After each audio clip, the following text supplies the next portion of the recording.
Сәлем достар, сіздермен Нұргүл Жарамазан қызы бүгін баклажкадан ағаш үй копилкасын жасайтын боламыз. Баклажканы астыңғы жағын сызып алып, қайшының көмегімен қиып аламыз.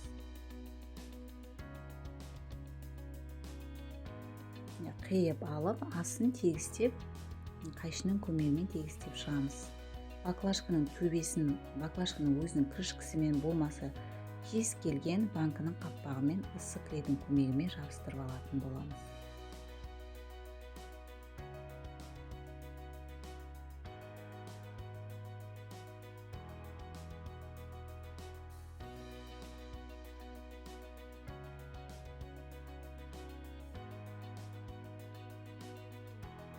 Төбесін клейдің көмегімен жабыстырып шықты. Енді екі қапталын жеміндеп қайшының көмегімен қиып шығатын боламыз. Себебі біз газ гипс құйған кезде оңай, тез түсу үшін керек болады.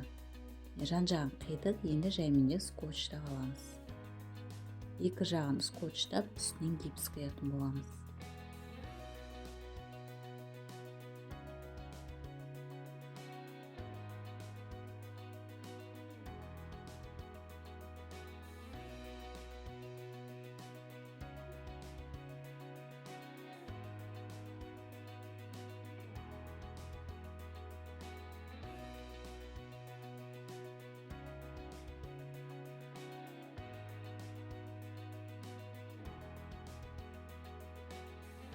Скотчтап болдық. Енді ыдысқа су құйып, гипс араластырып, баклажканың ішіне құйып айналдыратын боламыз. Жақсылап айналдырсақ, бір тегіс әдемі болып шығатын болады.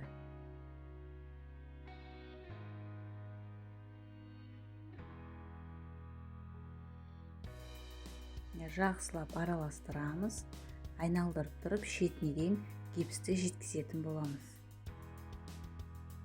Дәл осылай екінші слойын жасаймыз.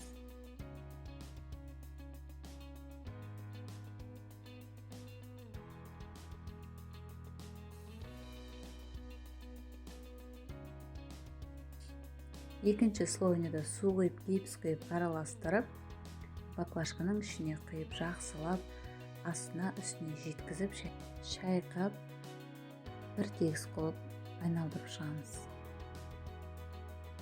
Ішінде азғантай гипс қалдырып, тегіс затпен астын жабатын боламыз. Дәл осылай 20-25 минут қойып қоямыз.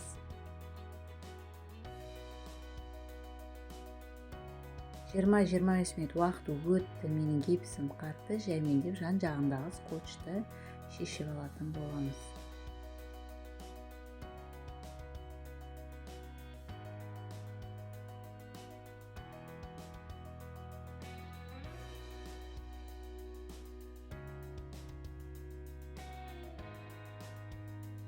Баклажканы асу үшін пышақтың көмегімен манаға кескен жерімізді сәл екі жағынан көтерсек, оңай әрі тез ашылатын болады. Жаймендеп екі жақтан көтерсек, жақсы шығады. Менің ағаш үйім жақсы шықты. Енді үстіне ағаш үйдің шаңырағын жасайтын боламыз. Маған керегі, мен скульптурный пластилинді қолдандым. Пластилинді дөңгелектеп алып үстіне қоятын боламын. Кез келген заттан әртүрлі заттарды дәл осылай шығаруға мүмкіндіктеріңіз болса, жасап көрсеңіздер болады. Болмаса, комментарияға жазып, бірге жасап көретін боламыз.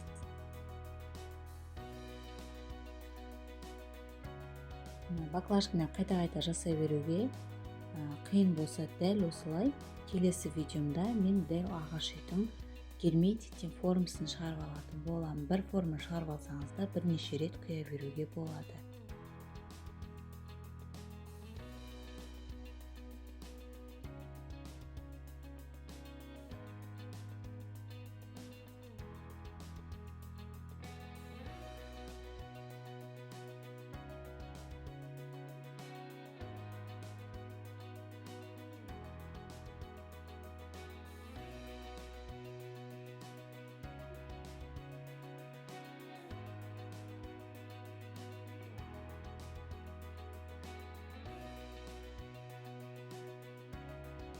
ағаш үйдің шаңырағын жасап болдым. Енді есіктің орнын белгілеп сызып алатын боламын. Жан-жағында өзіңіздің қалауыңыз бойынша әртүрлі оюларды жабыстырған жақсы. Мен фетрдан ою жабыстырдым. Фетрді алған себебім, мен бұның сыртынан герметиктен формасын шығарып аламын. Сол үшін маған узор жақсы түсу үшін мен фетрді алған болатынмын. Пластилинмен жасауға болады. Дәл осылай екі жағына жасап алсаңыз да болады.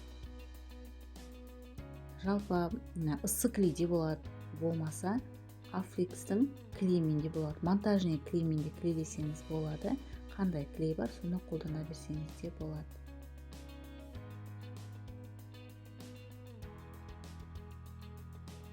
Ағаш үйдің жоғары жағына мен қара оюды жабыстыратын боламын. Қара оюды жабыстырмас бұрын астыңғы полоскасын жүргізіп аламын. Біріншісі пластилинмен жүргіздім, екіншісі мынандай цветной картонның қағазымен жабыстырса болады. Дәл осылай қиып алып, екіншісі цветной бумағының қағазымен жабыстыратын боламын.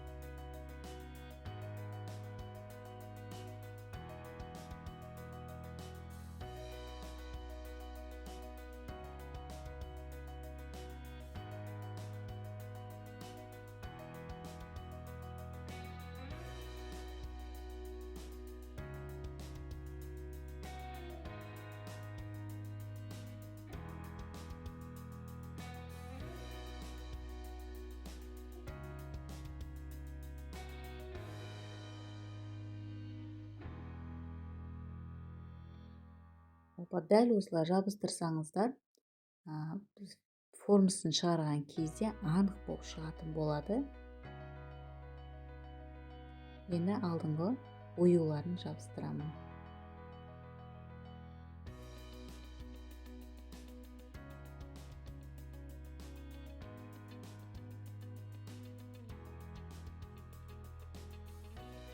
Оюларын жабыстырып болдық. Енді есігін пластилиннің көмегімен дәл осылай жабыстырып шығамыз. Есігіне ою салуға да болады. Өздеріңіздің қалауынша сай берсеңіздер болады. Кез келген заттан өзіңіздің ойларыңызбен әртүрлі заттар жасауға болады. Ағаш үйдің мынандай ою жасауға да болады. Ағаш үйдің түндігінде жасауға болады, жасамасаңыздар да болады, өздеріңіздің қалауың бойынша. Мен бұны пластилинмен жасағанмын.